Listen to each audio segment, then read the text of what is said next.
Hello, hello, hello, hello. It's Father Aaron here, the Dungeon Minister. And welcome, welcome. In Off Grid Gaming, you have been counting down.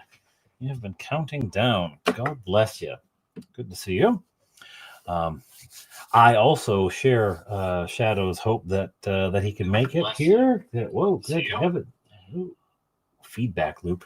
I also share the hope that Shadow can be here. I know I think he said his boy has a concert tonight. I don't know what sort of concert that might be. If it is piano or guitar or singing, I don't know what it is, but I hope that goes well as well. I'll spin my wheels for a little bit in the hopes that Shadow can get here in time. I don't want him to rush or anything. After all, the whole point is ooh, what's in the box, and he knows. So, that's all good. How are things going out there? Who do we got in the wide world of sports? Out there? Off grid, obviously. Hello, sir. Oddly able to watch this stream, even though he is off grid. Not sure about that, but anyway. I hope all is well with you. I have been. A number of things are going on. Just got off work. Bargle the infamous. Just got off work, working evil things, no doubt. Being evil. I have been, first of all, we're ramping up. Tomorrow is our Leonard Skinner concert. Oh, a concert he's attending. That's a concert he's going to. I've got three boys all in violin classes. So when I hear a kid has a concert, I take it as a concert that they are performing rather than one they are attending.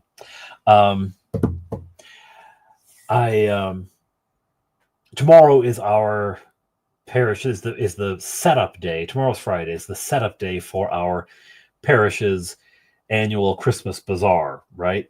And good to be seen off grid. And every year I do this. Every year I say, "Oh, I'll do some stuff for the Christmas bazaar. I'll make some crafty things, woodworky kinds of stuff." Last year I made a whole bunch of puzzles, like ring puzzles with a stick with a string through it, and the you had to get the ring off the string. It was a very complicated. Anyways, all this stuff. This year I was going to make these games. Have you ever heard of the game Fox and Geese? Hello, Mark Dickey. How are you doing? Fox and Geese is played with 13 white pieces for geese and one orange or red piece for the fox. Hello, Joe Facetious. And the idea is the fox can eat the geese. The geese can surround the fox and keep the fox from moving. And so it's an asymmetrical kind of game. It's really interesting. It's fun. But I thought, oh, great. Because I thought what I'll do is I'll take these blocks of wood that I had and I'll drill the spots where the fox and the geese can go. Because it's kind of like a Chinese checkers board where you have a divot. I guess you could play it with any kind of piece. But with marbles, you have a little divot carved where the marbles go and little lines tracking where you can move and all this stuff. But anyway, what I ended up doing is making these little game boards, right? I've painted the green for the kind of grass, and then I'm going to paint each of the holes brown for like it's a nest or whatever, and then I'm going to connect them where the lines are supposed to go. I'll connect them like little dirt paths through the farmyard or whatever it is. I don't know. But I've been going through, because I've got a drawer full of paints. I've been trying to figure out what color would be best for the for the nest. Like kind of I did grill scrapers last year. And I find, generally speaking, pardon me. Hang on, I'll mute. That was loud. I find generally if I make something one year, people will buy that and then they don't need it next year, unless it's a consumable. I do have fire starters, like for a campfire. It's just a paper cup with wood shavings and wax, and then wooden matches sticking out. So, hey there, Rabovsky, how you doing? Thank you for the like. But yeah, so I did grill scrapers last year, and actually, where is? Oh, it's out by the grill. Fleetwood made me a grill scraper in his wood shop this year. I got that for my birthday. But anyway, yeah, so I made these little game boards. And then on the back, I've got tic-tac-toe. I'm going to include, here, I can catch the, yeah, there's tic-tac-toe on the back. I'm going to include marbles to play that as well, different colors. Anyway, so I was painting those. And good evening, John Stewart Keller. I was painting those and discovered that the clock on the wall bears no relation to the actual time. I was looking at that saying, boy, I got the boys in bed early tonight. I have plenty of time. I'll finish up the painting on these, and then I'll have plenty of time for the live stream. And then I looked at the little tiny clock on the computer and said, no, you've got about 6 minutes. So cleaning up and all that kind of stuff. Anyway. So, yeah. The other thing that's been keeping me busy has been renovating. It makes it sound like it's a total holistic thing in as big changes. Carving out a space in our basement to use as my recording studio for my videos, because I can't record in the space that I've recorded in for the last 4 years. I just can't get to it anymore. I thought this happened in October. It just became really hard to access. And I'm like, okay. And I thought, oh, maybe that'll change. I've got some videos still in the can. I've got Claricon coming up anyway. There's going to be live streams from that. I can do live streams at home. I can do shorts. I'll see what happens with the space. And if I can get access to it again, then I'll just go back to using it. But it just wasn't happening. And, well, you know what?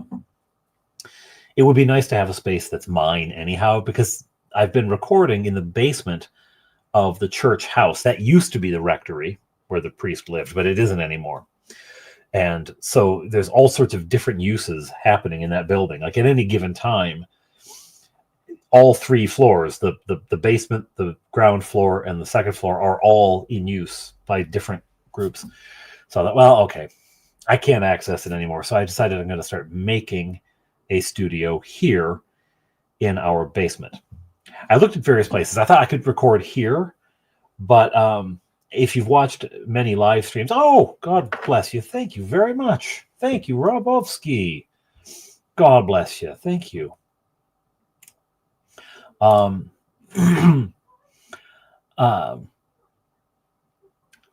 you very much. If you've watched many of my live streams, you know that eventually the budgie will start screeching. Hey, you have a good one. Thanks for the super, Rob, and have a good night. Have a good night. You know that eventually the budgie will go crazy. The traffic will kick up. The train will go by. All these things happen. The dog will come in. Someone will walk around upstairs. And in a live stream, it's casual. Doesn't really matter. But a pre-recorded thing that I try to have some, I also didn't want to have to set up and tear down every time, because if it was up here, I mean, we use this room during the day. The boys come in and read books in my chair and in this chair. And I didn't want to have to keep setting up and tearing down. So I thought, no, I don't want to do it here. So I'm carving out a space in the basement, which is meant it's an old hand-dug cellar with a natural stone wall that's been painted a strange lime green color for some reason. So it's been a lot of cleanup because it's filthy down there, and building a backdrop, a nice plain backdrop. No, there are comments from the bishop's bust, because the bishop's bust is mine. That's my personal property. So that's coming with me. St. Beckme is definitely, he's actually in a box out on our porch, on our sun porch right now. Freezing, I'm sure, because it's cold out there. But I have a whole box full of lights and stuff right over here that I didn't want to leave out in the cold. But all the things that aren't susceptible to cold are out on the sun porch.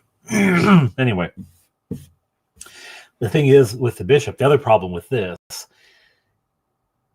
unless I could drop a sheet down here, I could hang a sheet over the books, but if the books are visible, the comments from the statues would get lost in the books. It's really hard to read anything against a busy backdrop. A plain backdrop is what you want. So I've constructed one of those. There's a video about it. It's up for patrons now. It'll come out for the public tomorrow. Boston, John Stewart Keller, ladies and gentlemen, he'll be here all weekend. Try the veal.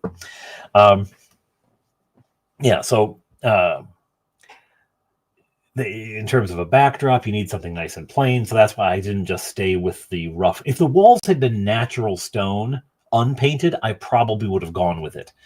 But at some point, they put a thin layer of plaster over the rocks and then painted it this wretched institutional green. Is probably something they got for cheap, back in the 50s. When they painted it. And the floor down there, so it's compacted earth and then layers and layers of linoleum, not like glued down, it's just chunks of it left over from the rest of the house. So you can see what linoleum must have been in other rooms. Chunks of it just laid down, kind of overlapping and filling up the basement. I'm sure that linoleum is full of asbestos. Probably why I'm coughing. No, that's a cold. Man, I gotta do another one. Sorry.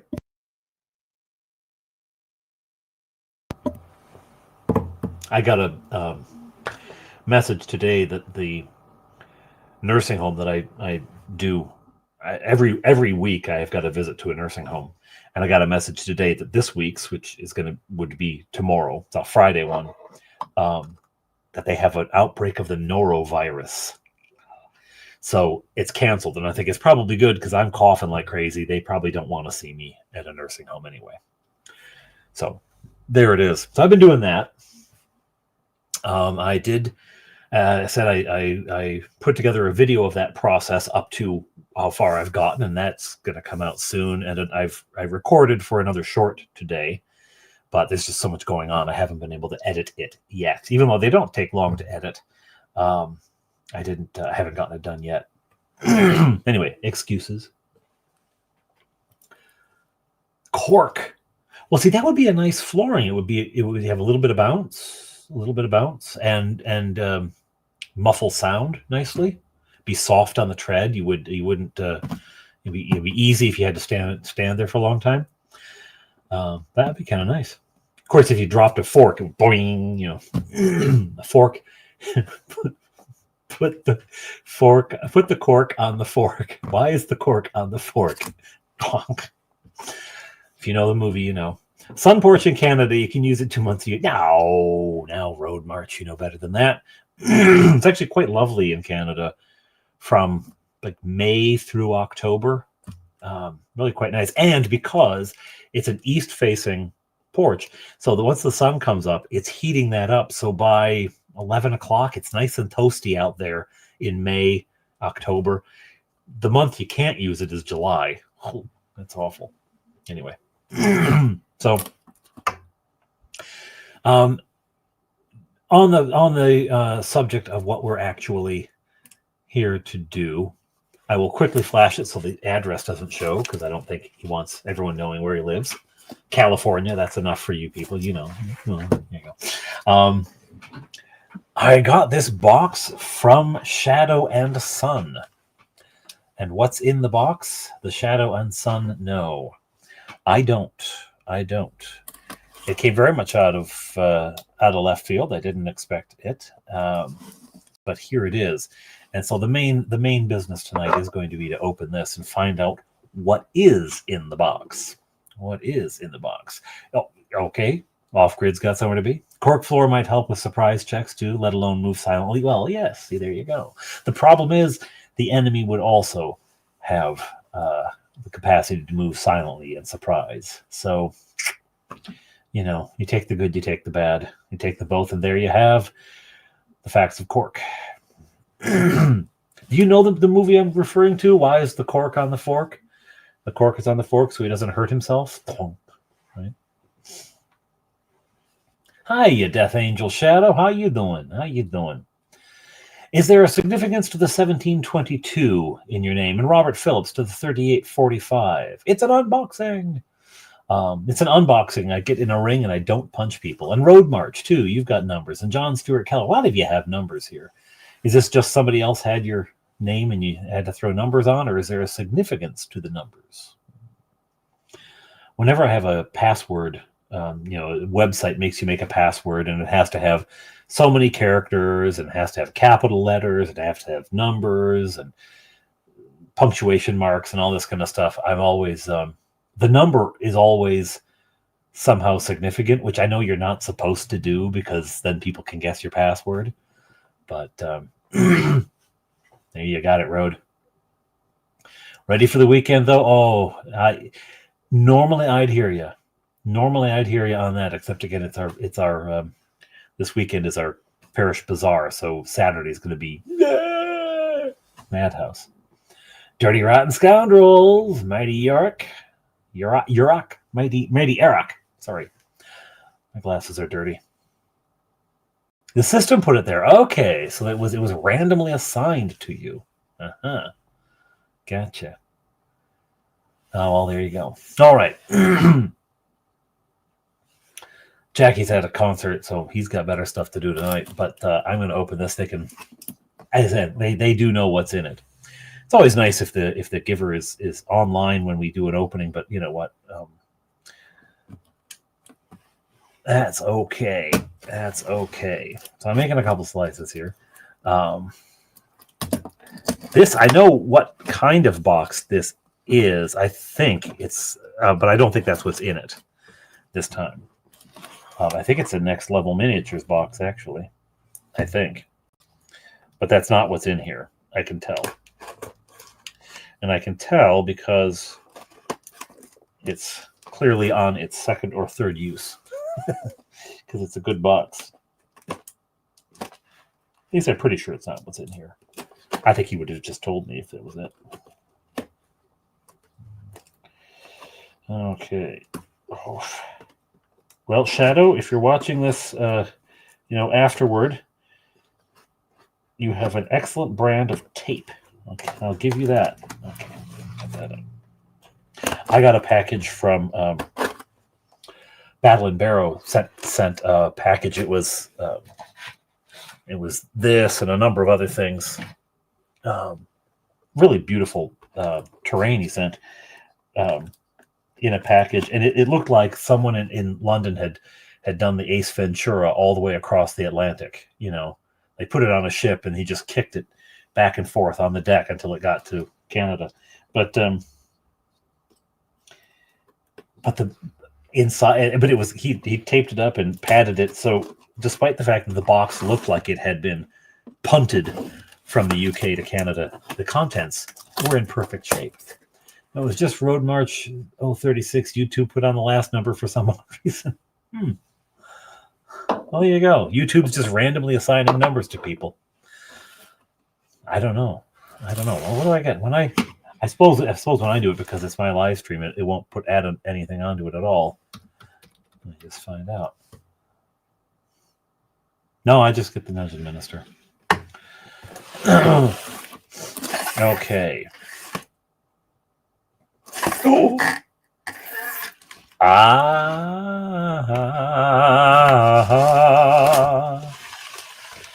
Kind of had a thought this might be what it was. Kind of had a thought. But I didn't know. But now I do. So, unwrap. It's bubble wrap. That's what I've always wanted. There is a note.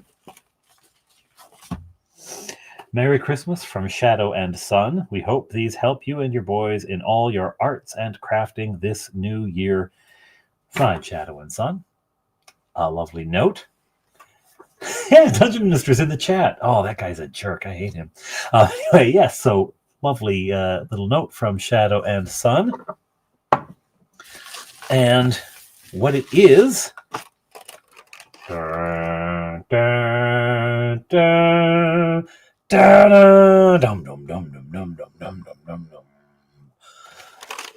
Fanatic washes. I like that.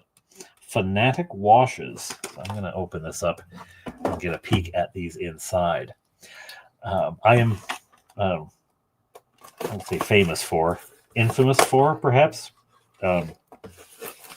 painting with dollar store paints, dollar store craft paints, which are fine on terrain, but do have their limitations when it comes to minis, because you get detail and then this glob of paint goes in there and just dries. But I've gone to the hobby shop and I'm like, looking at the paints, I'm like, I'm Scottish heritage. I don't like. I'm like, I can't. For the price of a thing of paint. So God bless you, Shadow. God bless you, Shadow and Sun. That is, oh my gosh. So there's a whole book in here. Painting guide. This is probably going to be every bit as helpful to me as the paints themselves.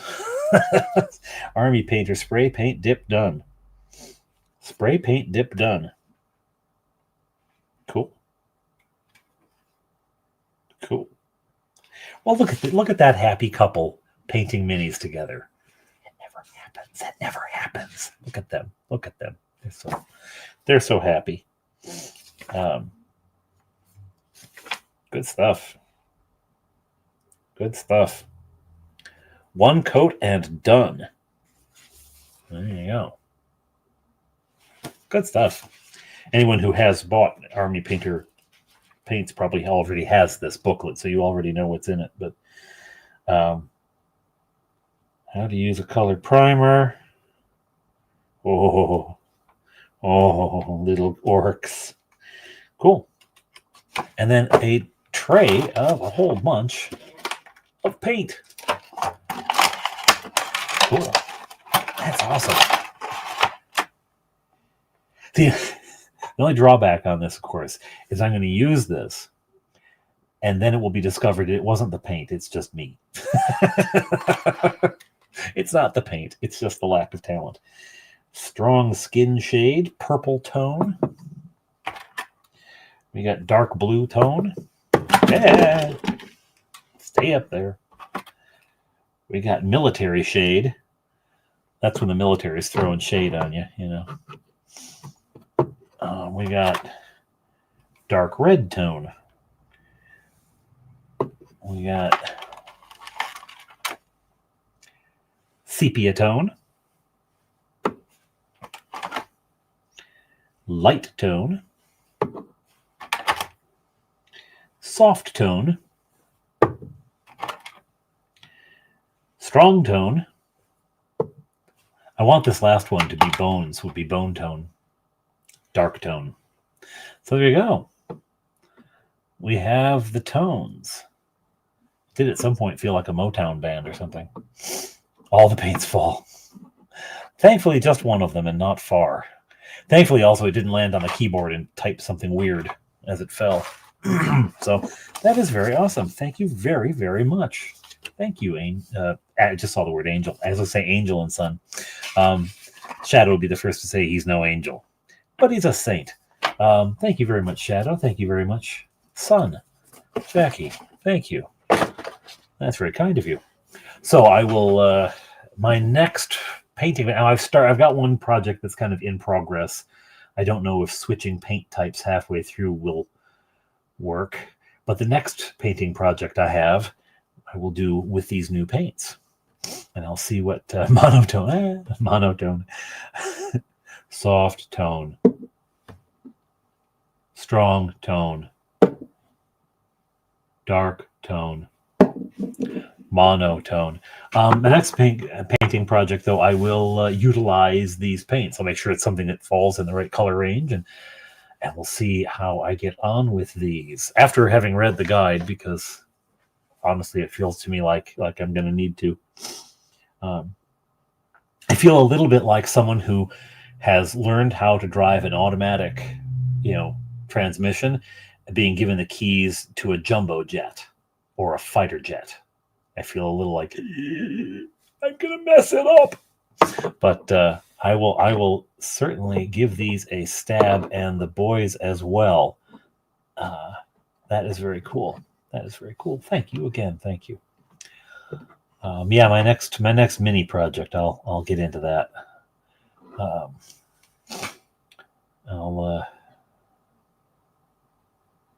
Let's see. What do I got on tap? Oh, I got a couple of creepy crawlies. They're already primed, but that's fine. I won't do. I'll just skip the spray priming stage. Yeah, I've got a couple of creepy crawlies that are up on deck to be painted. We'll see how I get on with it. This would be cool. I have never painted with like proper mini.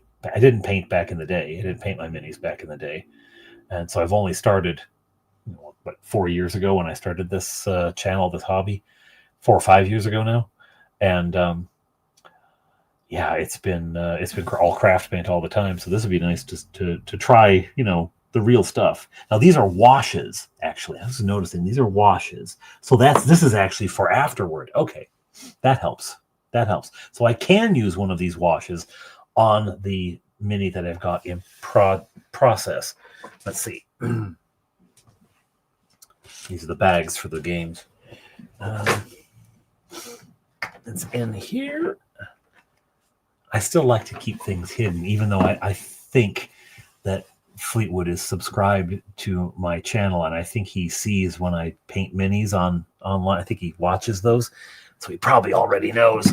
Oh, but I've got this guy. That's coming along. I did this. This is the last sort of paint session I had. Need a little more. I found also that it helps to hold up something white. White. Can't find anything. Because then the mini doesn't wash out as much. It adjusts. The camera adjusts. So yeah, I did this guy. He's not finished, obviously. He's in process. But I started him the other night on my last live stream. And we didn't, on that live stream, we couldn't figure out if this was supposed to be a wyvern or a dragon. And some said wyvern because it has the 2 legs. Others said dragon, though, because the tail has no stinger, no discernible stinger for the tail. But then I realized I could just paint it as if it is a stinger. Like, maybe I'll do that. Anyway, that's cool. So maybe I can do a wash over this guy when it's done to kind of, make him look a little less boing. I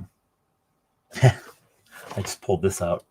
It was just on top of the box that the mini was in, but check that bad boy out.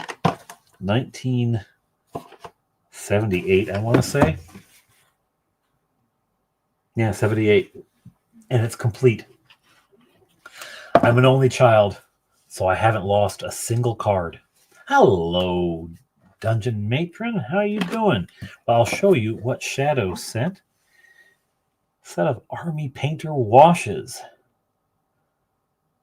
So I can wash myself after I get done painting.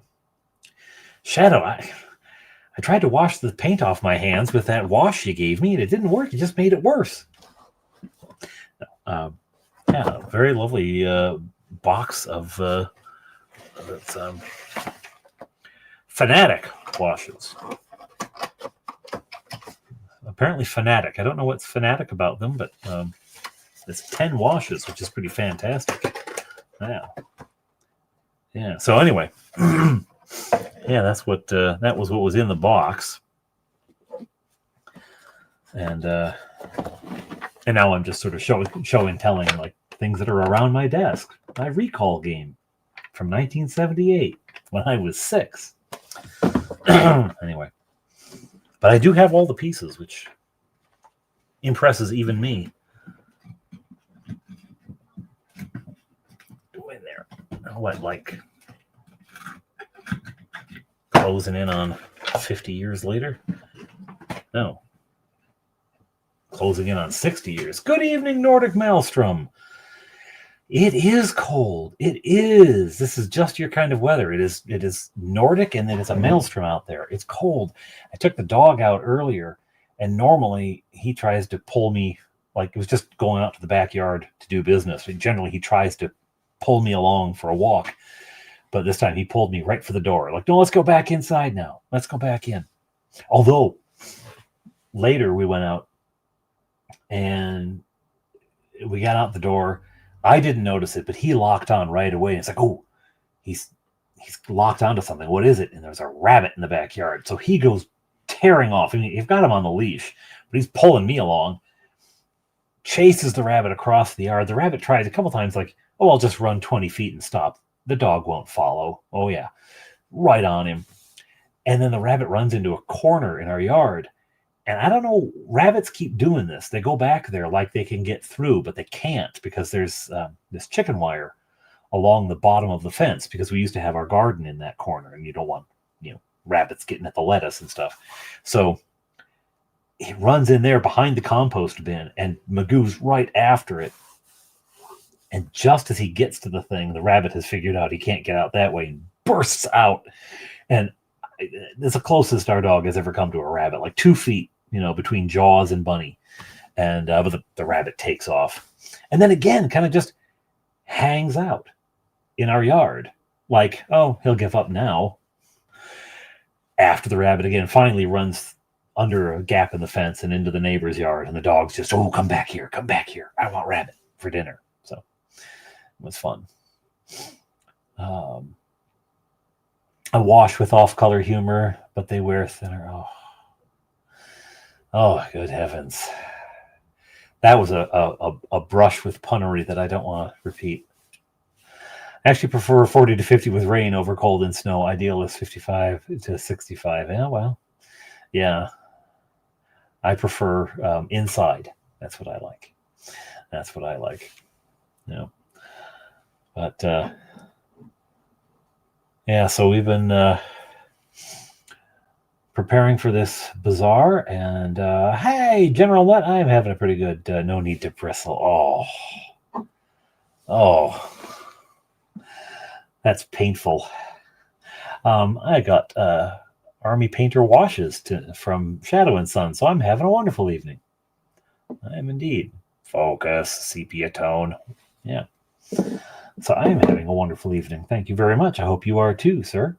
Yes, the dog is named Magoo. We didn't name him. He came named like that, but you know what? He was, 9 months old? No, not even. It's in August. So he was like 5 months old when we got him. And we thought, man, there's no point changing the name. We like the name. And getting to know the dog, it really suits him. He's a Magoo. Yes, although if I had a cat on my lap, the dog would be on my lap trying to eat the cat. But other than that, I'm with you.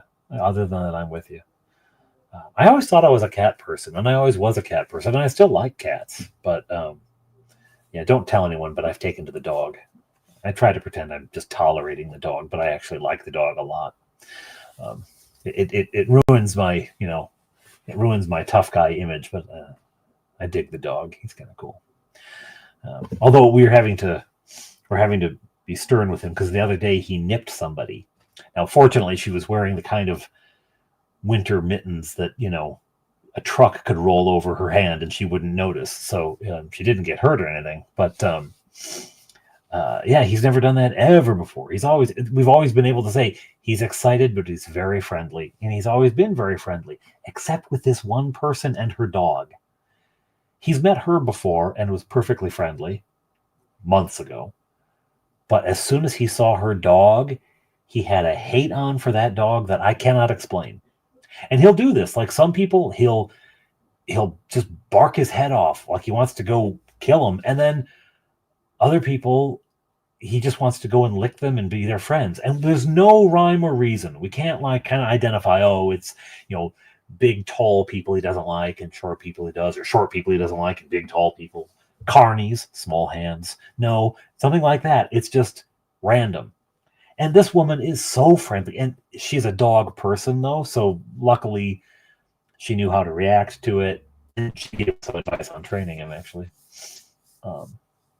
Just got in some Vallejo paints and a model kit yesterday. Awesome. You need to get more Army Painter washes? Well, I got to say you do, because, they're the best stuff. I don't know. I've never tried them before, but here they are. I'm sure they're very good. I've heard good things about them. He'll change his mind. Do you know that dogs can see the urine of other dogs? That's why they look at stuff we can't see. Yes. And Magoo is a hound. So he's all nose with 4 legs attached and floppy ears. And so every walk is go 5 feet, stop while the dog sniffs something. Go 3 feet, stop while the dog sniffs something. Go 10 feet, stop while the dog sniffs something. Every walk is like that. So yeah, he's all about his nose. Covering your cat's ears. I still like cats, except I'm allergic to them. I thought I just had bad head colds my entire childhood. No, it turns out we had cats all through my childhood, up through high school. Had cats.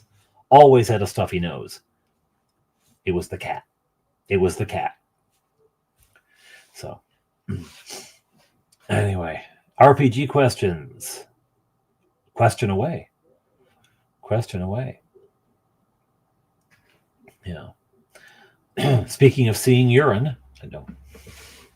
Which is your favorite D&D character class that can see urine? That'll be my next short. Oh. No, I'm looking forward. I'm sure I've said this before. Being an adult is saying things ought to slow down next week for the rest of your life. That's what being an adult is. And I keep waiting for it to slow down next week, because I have a load of stuff I want to paint. I've got boxes of minis up there that I want to paint. My shelf of shame. But I just never get around to it. Never can do it. And the nights when I do have time, I'm so tired, I just end up blobbing out in front of YouTube videos and shorts, right? Like, no, I look at a 30-minute, 45-minute video and I'm like, oh, I want to go to bed sooner than that. I don't want to sit here watching 45 minutes tonight. But then I watch like 45 minutes worth of shorts. The attention span of a fruit fly. Artificer, not only do they see it, they craft something with it. Yuck. No. So I've got well, you may have seen seems like gnomes could see urine. I think they probably could. Any rust monster stories? I'm considering using it as a defensive line in an upcoming field combat. So yes, rust monster story. Our heroes, the heroes of Honeywood, were exploring in a forest. They were following some runes to a location, and they came across a ruined smithy. And in the ruins of this smithy, there was a rust monster living. And they decided that instead of fighting it, killing it, because they knew if it touched them, so their first thought was, well, let's keep distance and just fire arrows at it, just kill it that way.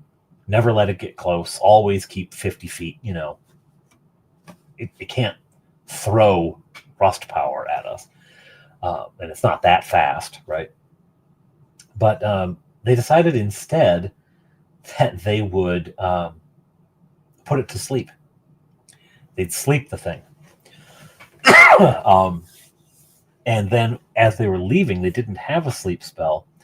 So they decided they would drop low-value coins just to distract the creature along the path, so that it would stop, rust it, stop, rust it, so they could make a getaway. Because they thought, it's not going to hurt us. It would really stink to have all our gear rusted away, but it's not going to hurt us, so let's just distract it. So I was very pleased with them on that. Like they found ways to deal with it that didn't kill it, right? I gave them credit, XP, not that in BECMI monster XP isn't very much, but I gave them credit for it anyway because they didn't kill it, but they defeated it. They dealt with it, right? I thought that was a nice, happy resolution, leaving the rust because the rust monster isn't evil, right? It's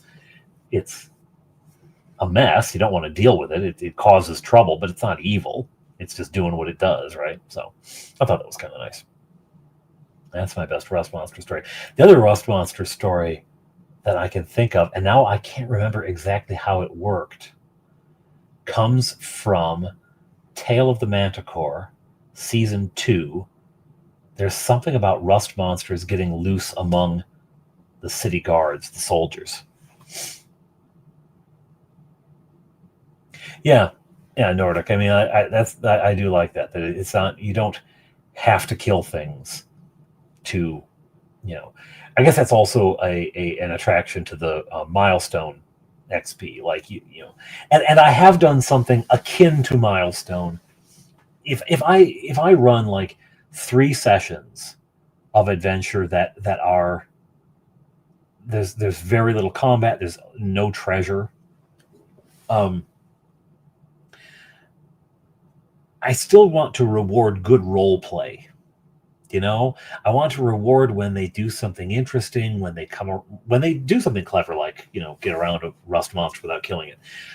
And my other in-person group, the Bailey Sior, I've done a couple of recaps of that campaign, of that party's adventures.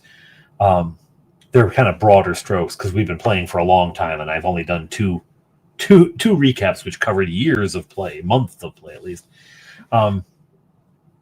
Anyhow, they very much like intrigue and mystery and exploration, and so they lead the campaign in that direction. Like that's what they're pursuing. So I'm laying down track for them as they go, and so you can play. Well, like last session, the party is split at the moment, and one half of them, they did win treasure because they were going through a thieves' hideout, a thieves' guild, rival thieves' guild. But the other guy, he was doing interesting stuff, but none of it ended up with any monetary reward, and there wasn't any combat, so he wasn't going to get any. But I assured him, like, no, you're going to get yours. Don't worry. So I'm going to give him, sort of role play XP because he's done things that are interesting and in character and appropriate and cool and clever. So I want to reward that. Let's see. Our party was captured and chained in a cage. Our druid has polymorphed and changed into a rust monster and rusted the chains and tore hinges off. That's good. Any thoughts about introducing the kids to Mongoose Traveler 2nd Edition? Actually, I have already given that to Fleetwood. Fleetwood's the one, if you want to introduce something new and you want it like absorbed, he'll sit down with a new system, and by the end of the day, he pretty comprehensively understands how it works. And this is a kid who read Dune. I'm not kidding you. Let me get it. Where did I put it? Herbert, H, Herbert. I do alphabetize my books. He read Dune in one day. I handed it to him in the morning. This is when he was homeschooled. This is before he went to high school. He was 13, I guess. And I had read it. It took me, let me just say, longer than a day. And I handed it to him in the morning. I said, you might like this. I think you'd really like it. And I went to work. I came back for dinner. So this is 5 o'clock, maybe 5:30. Call it 6. Maybe it was a long day at work. I don't exactly get into work at the crack of dawn. I'm not a farmer or anything. I gave it to him maybe 9 o'clock. I come back that evening. He had read the entire thing, and I quizzed him on it. And I said, you could not have read this book in one day. Oh, yeah. Okay, fine. Where does Paul find Bernie Halleck after everything goes down? I didn't specify. He's like, oh, he gets him in the dead, blah, blah, blah, bing, bing, bing, bang. Okay, what happened to Duncan, Idaho? Oh, bing, bing, bang. Okay. What was interesting about Paul's mother? Oh, well, she's a Bene Gesserit, and oh yeah, well, what does she end up doing? Oh, he goes on, like he had absorbed the book. Insane. I gave him actually. I was sent a book, a Zelazny book, Robert Zelazny book, uh, A Night in the Lonely October. I gave it to him, and it was like an hour later he had finished it. And it's not a huge book, but still, crying out loud. So I have given him. He played Traveler at Claricon this year, and I can't remember whose game it was because there was a couple of Traveler games being played, and I can't remember which one he played in. But anyway, he played in one of them. He really enjoyed it. So I gave him. It's sort of a basic like intro thing. I think it's a free online. You can download it, and I downloaded it. And he's like, shoop, ingested that. It sounded like my perfect party to play in. Yeah, General, these guys are they're fun. This is the group that also has some players who started on 5e. Like that was their first role playing game was 5e, and so they're coming at it from a totally different angle, right? They've learned now how deadly old school can be. That you can't, like back me, you can't just yeah, and so they've because I find it's not even the rules between 5e and BECMI or 5e and any old school game. It isn't even the rules so much as the way the game is played now. Like it's a different world. The players in our day, we role played, and the way we role played informed how video games were made. Well, now the players have grown up on video games, and video games have gone in a direction that tabletop role-playing games weren't going. But then those video games have fed back into role-playing games, and so the assumptions from video games feed in, right? So it's just a very different approach. But these guys they've now learned the way the game goes, and they're actually, getting pretty good at it. Good evening, Craig Bragg.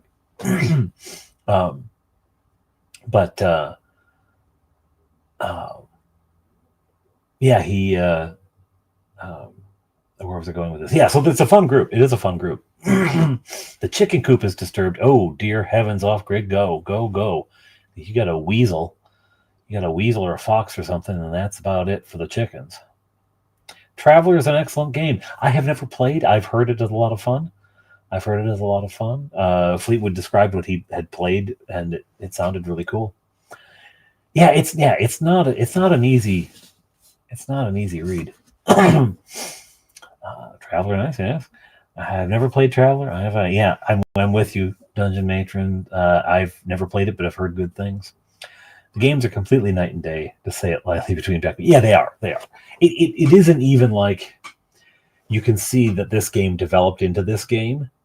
It's like there's this game, and there must be some third influence to get from here to there. And there was. I really firmly believe that video games have a big part to play in the way modern, 5e developed. Of TMNT redo Teenage Mutant Ninja Turtle. Is that there's a Teenage Mutant Ninja Turtle role-playing game? Oh, that's fabulous. That's fabulous. Yeah. Yeah, superhero, yeah. Yeah, superheroes and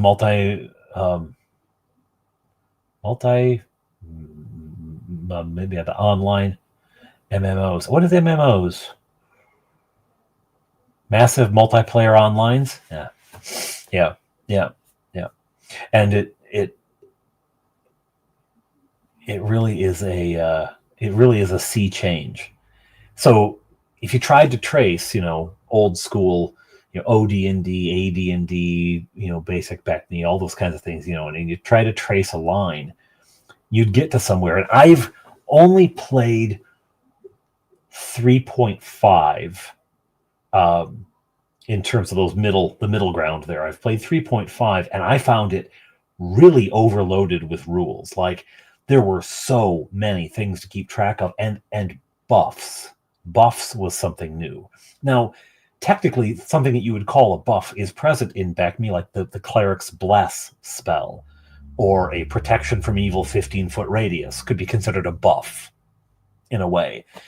But there were always real tight controls on it, and you cast it and you couldn't stack them. What I found this guy was able to do, because they were like cantrips or something, he was able to swap them out. We won the initiative, so I'm going to give this buff because we're doing some range attacks. Oh, in this round, we're going to be in a more defensive posture, so I'll switch and give you this buff instead. And it really was like, wow, that's giving us a hearty advantage, right? And I guess that's another stylistic thing, because the DM wasn't using the same stuff for the bad guys. I think possibly because we were overmatched and he was trying not to just wipe us all out,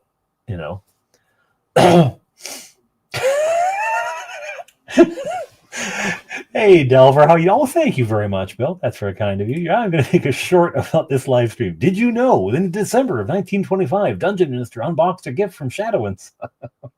Are you running out of material yet, Bill? Bill, if you don't know the Dungeon Delver, first of all, go over to his channel and check him out. It's a lot of fun. But he's been doing shorts, and the man's doing shorts like Joe Boxer. I mean, there are shorts coming out of every orifice at this point, because he's got your brain. I don't know, Bill, how your brain handles all of the trivium that is stacked and loaded in there, but he's just putting it all into shorts, and it's like one every 3 minutes. It's like one every 3 minutes. So Traveler is not a D20, it's a D6 engine. Character sheet in the core book as well, of course, yes. Greg Gillespie's Dragon Slayer is a nice version of AD&D that trimmed a lot of the gristle and fat. I ordered it and can't wait to run it. Cool.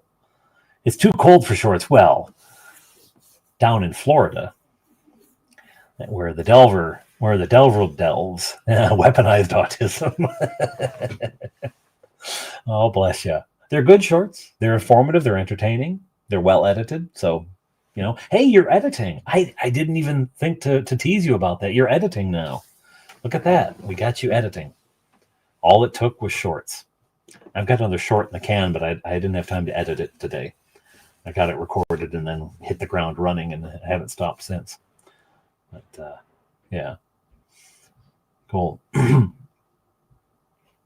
I do too, Nordic. I think we should send some of this cold weather down, because at the moment it is something like, I don't know, 14 below out there. That's Celsius, obviously. 14 below outside. So, yeah. 10 inches of snow up in the Florida Panhandle last year.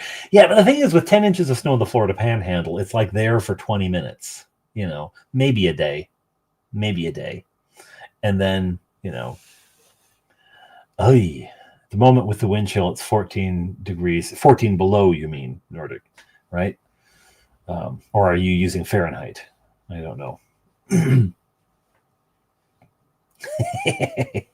Yeah, we've got, I've got ice damming happening already. And we just cleared, actually, Touchberry got up on the ladder and cleared out this whole line of, so there's nothing gunking it up, but every year we have this, and I just think the downspouts don't down enough. They spout too much. It comes down out of the gutter and then it turns to go alongside the house. I think it's too flat. So I'm going to have to tear it out and do something. But it's a mess. Yeah, the whole thing's already crusted over with ice. So now I've got to go. Here's a trick on the ice damming. Bill, you don't need to hear this because this is never going to happen to you. You have hurricanes. You have other things to worry about. You get pantyhose, right? And you put them on and you're nice and warm. No, you take pantyhose and you cut the leg off, and you fill it with ice melt. It's best if it's not salt, because that is very hard on your shingles, but you can get the kinds that are like pet safe, That's what you want. You fill it with the ice melt, you tie it closed, and then you throw it up on the roof so that it goes onto the roof. It's perpendicular to the gutter. It goes up onto the roof and lays over the gutter, because that will melt a channel in that ice dam. Yeah, ice damming. I don't know if the question, it wasn't a question, it was just a statement, ice damming. But ice damming, damn you, ice. It freezes. What happens is it gets warm enough to melt, and it was kind of warm a few days ago, and it melts, but as it runs down, it thins out, and then it freezes, and then more water comes down, and it keeps melting and refreezing, and you get this chunk of ice along the bottom of your roof, because where the overhang is, there's no heat coming from the house. But this is over the sun porch. There's no heat coming out of the sun porch anyway, and it doesn't matter. You get this dam, and then anything that melts is going to build up, and it'll go up under your shingles. Ruins a roof. But these things, what you do is you lay it on there, and it creates a channel through that. Melts a channel right through. Beauty. Did this last year when we got, Nordic was joking. Well, wasn't joking about 3 feet of snow in one storm. It wasn't a joke. He mentioned 3 feet in one storm, and it was insane. I had to go out with a rake, not a rake, but a roof rake, a snow rake. It's like a long, like 20-foot pole with a shovel that's angled like a hoe. It kind of looks like a hoe, but it's a big plastic thing, just to pull snow off of the roof so that the roof wouldn't collapse. There's that much snow. It was wild. But I did it last year because we had terrible ice damming all over the place. Worked a treat. Hey, John Stewart Keller, you have a good night as well.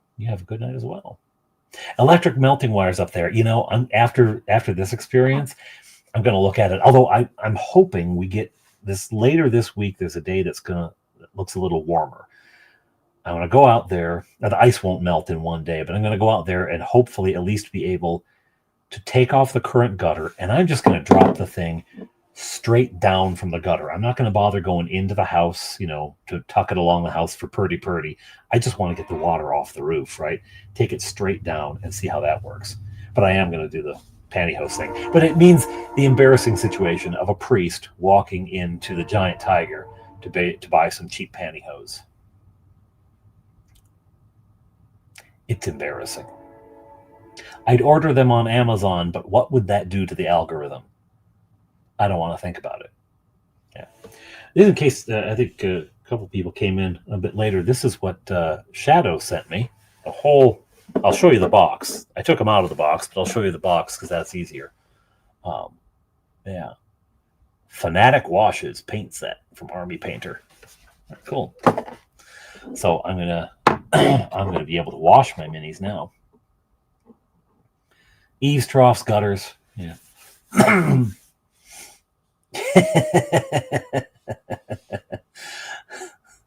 A good cooked dinner. Yeah. Well, I and my wife really isn't a pantyhose kind of person. She's just not. She has some. It'd be less embarrassing for her to buy them, certainly. But people use the warming wires during the blizzard of 78. 78, when my Lord of the Rings recall game was made. I just really like that game. Yeah, it is nice, isn't it? It's very cool. Very kind of Shadow and Sun. So there you go. Well, that'll be a good cooked dinner. I heard a thing recently about how all of the major pizza franchises are buying the same brand of cheese, and that's why all the pizza kind of tastes the same now, unless you get it from a mom and pop kind of pizza shop.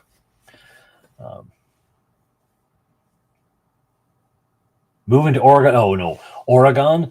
It's on the west side of the mountains. You are going to get nothing but warm weather. You're going to get rain, because Washington, Seattle, that idea of raining all the time, it's the same from Victoria all the way down the coast there. Rains like crazy. Yeah, you'll need umbrellas, boots. You won't need shovels so much. It'll snow some, but not probably not enough to to really affect you.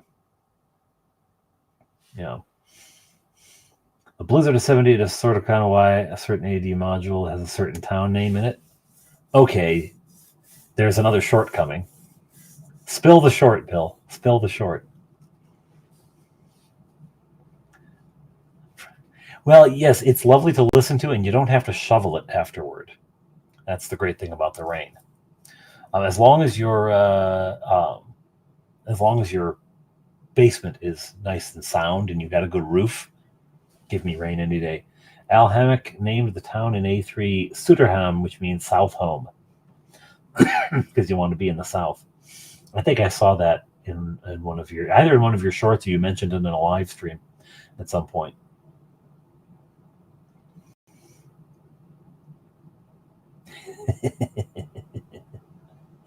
He was homesick, no wonder. Yeah, he might float away. Well, if you do start to float away, call Fleetwood. He's getting his lifeguard training, so he can pull you out. He can pull you out. So I had heard that. I didn't remember from the back end of the story. I didn't remember, but I do remember you're short on that. Yeah. Anyone else have a good rust monster story? I've got a rust monster, but he's way up there. And I'm very lazy. I also have a pile of stuff down here because I showed this off nearer to my birthday, but I got a whole bunch of stuff piled up down here because of the moving studio. One of them is the new light. So position that. That's from Faux Fire.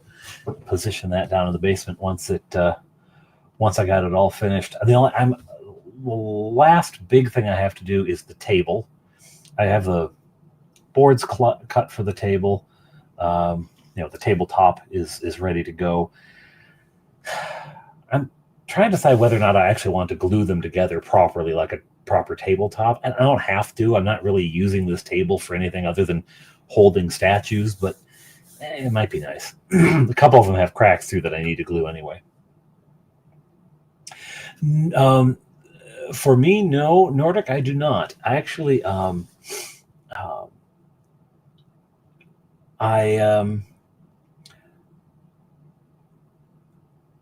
am pretty strictly by the books in terms of PCs and classes. The only thing I'll port in from other places occasionally is monsters. I'll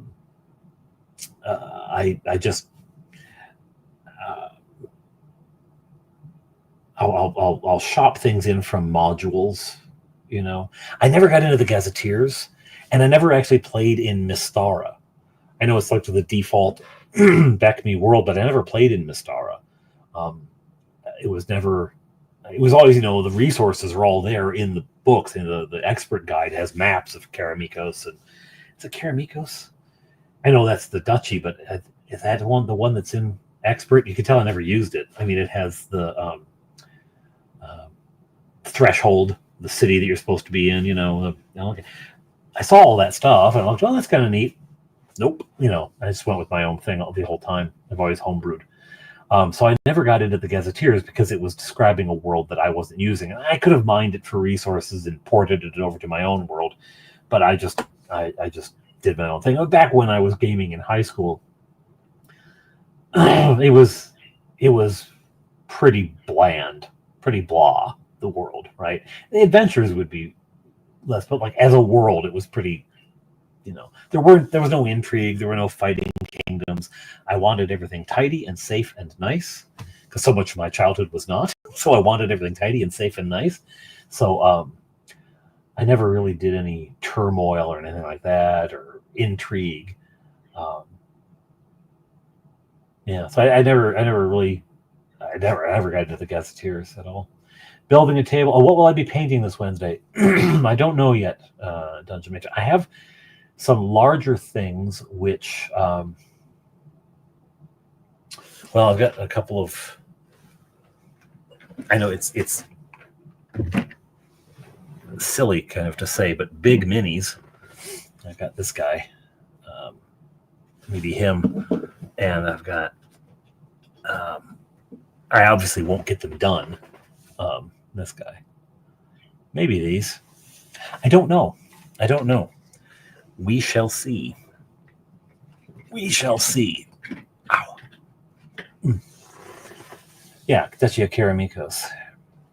But I can't remember if the threshold is in the Duchy of Keramikos. I can't remember.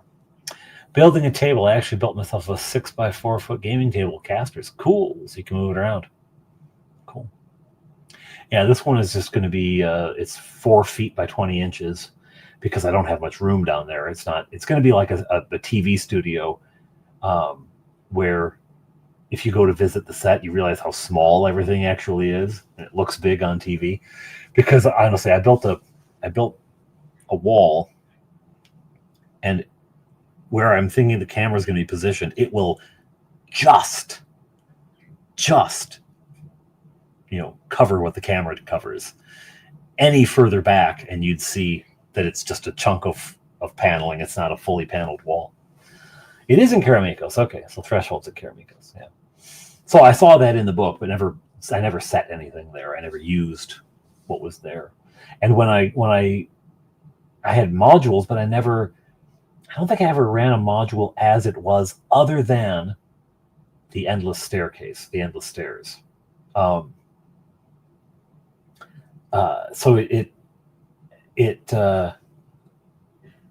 that one, I just plopped it down somewhere in my world, but then everything in the module was in the world in relatively the same relationship as it is in the module.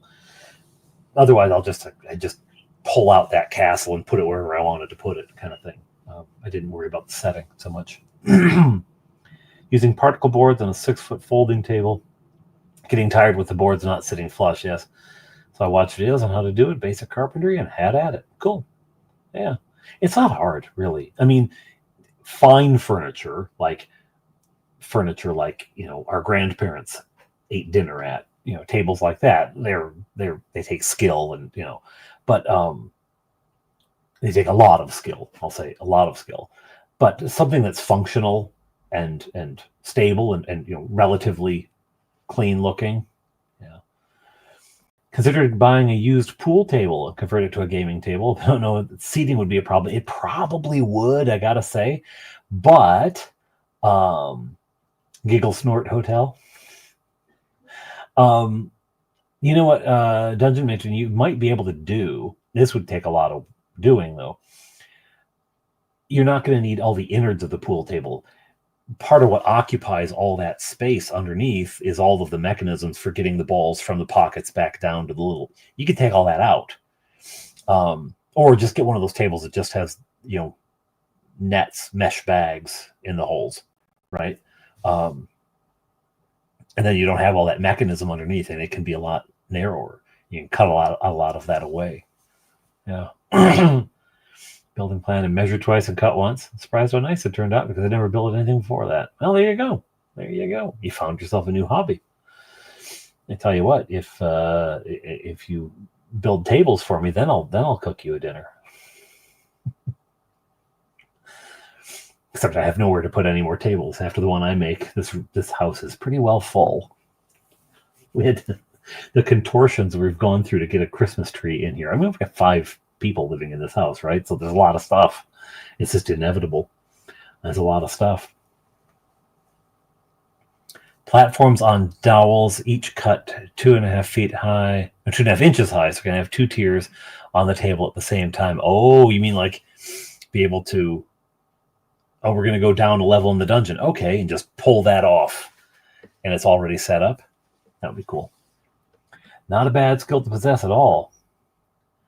Yeah. It is never too late to try something new. No. I really didn't do much carpentry. I did in when I went to university, my undergrad, I studied theater because I was an actor. And as part of the theater program, you had to also do tech because it's good for the actors walking on stage to understand what has gone into the stage itself and the costumes and the lighting and the sound.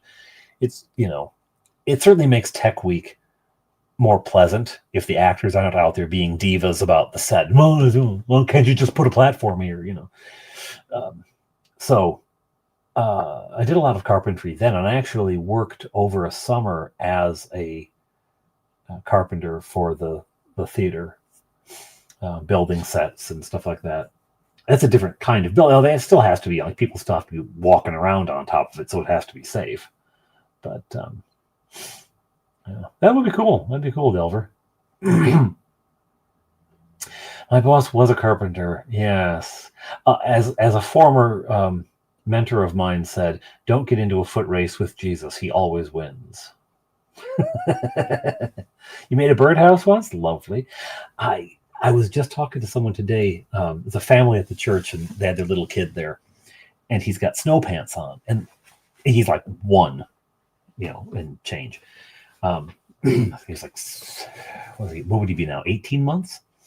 And little kids, their pants look really big because I don't know, they just do. They look big and boxy, especially snow pants. So this kid's running around and he's these big honking pants on.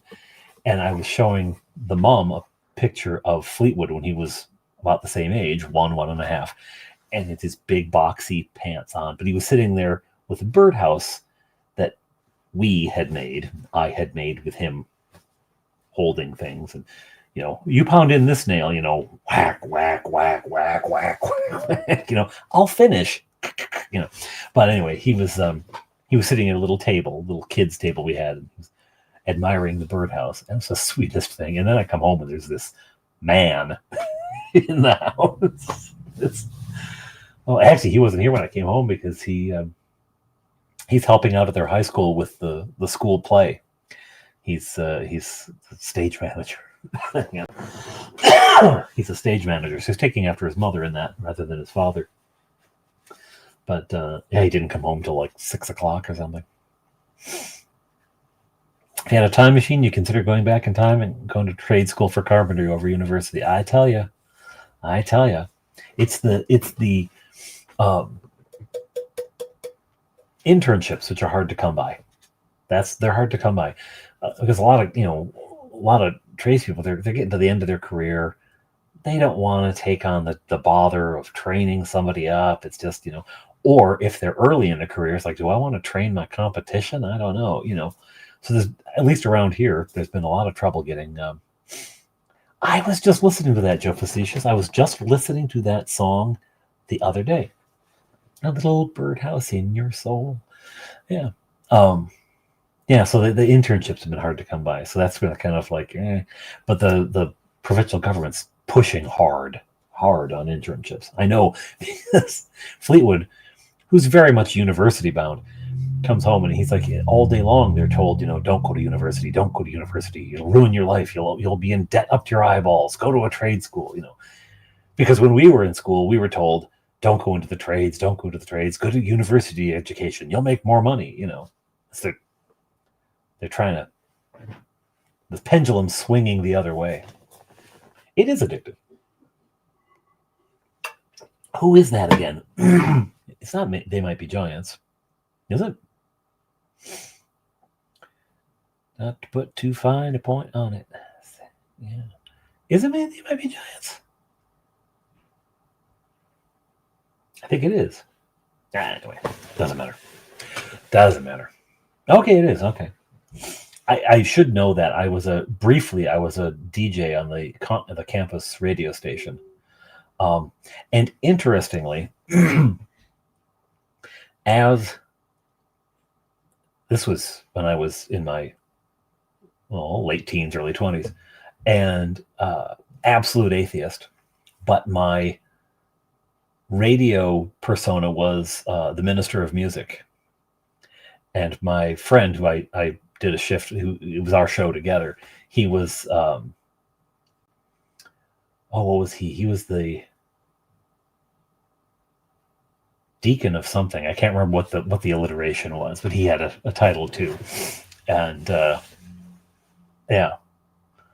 So I no idea then that would actually end up being.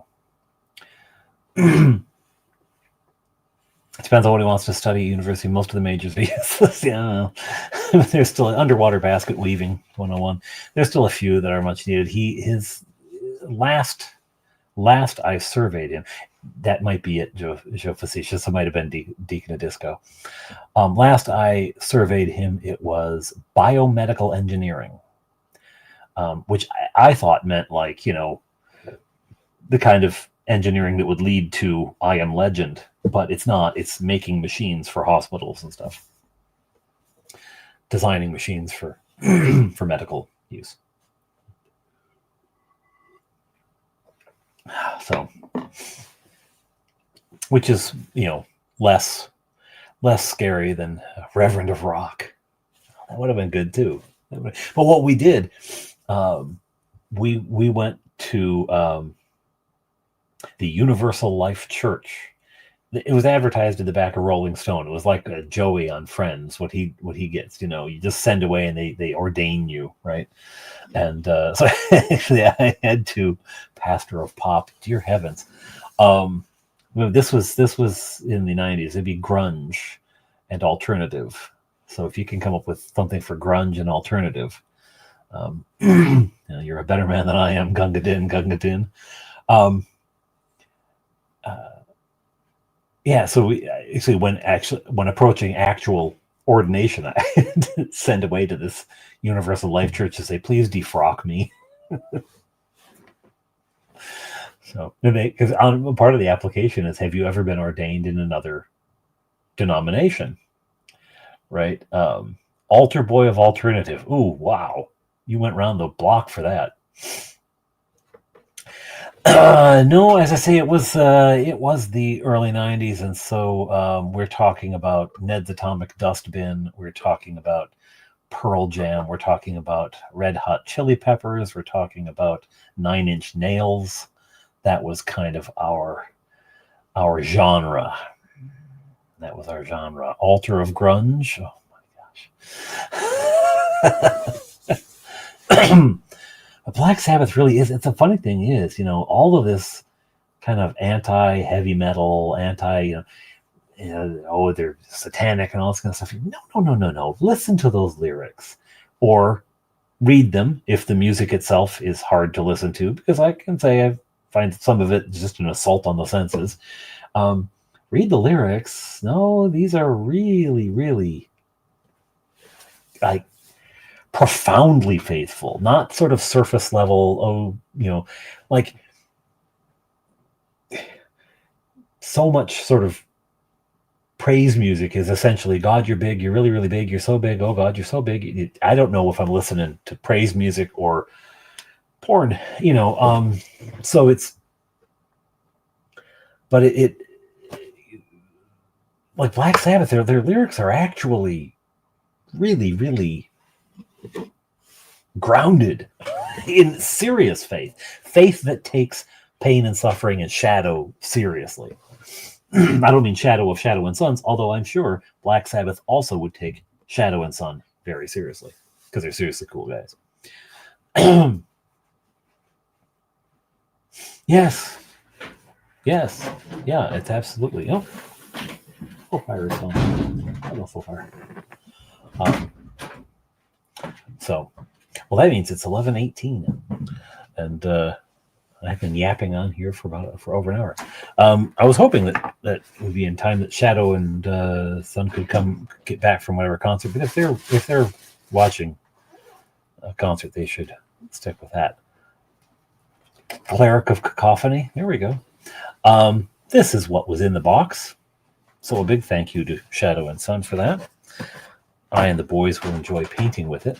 And I am going to wrap up, because it's been a while. And generally speaking, when I start quoting the lyrics to praise songs, it's probably time to wrap for the night. Anyway, thanks everyone for coming to join and hanging out. Again, thank you to Shadow and Son, and Grunge None. Oh, I think that's got to be a good night, everybody. None of grunge. Have a good evening, all, and take care. And thank you to the Delver and to Rob for super chats. And yes, General Nut, you know precisely what I'm about to go do. About to go walk the dog. Yes, it is not this Saturday, but the next, I think, is Nerd Council of Doom. And this coming Wednesday, the 10th, at something o'clock. I don't remember what o'clock. I'm on with Dungeon Matron and company on your. I'll post a link to it once the thing is. I'll do the stuff with the posting and the socials and stuff. All right. You have a good night, all. Take care. Bye.